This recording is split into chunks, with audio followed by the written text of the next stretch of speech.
Hello everyone, welcome back to our channel. Today I'll show you how to add your Hostinger business email to Gmail, perfect for managing all your emails in one place.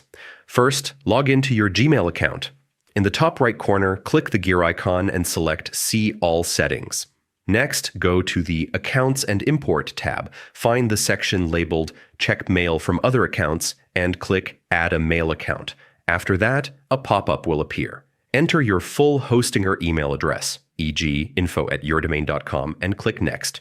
Choose Import Emails from My Other Account, POP3, and continue. Now enter your Hostinger email credentials. Username, your full Hostinger email address.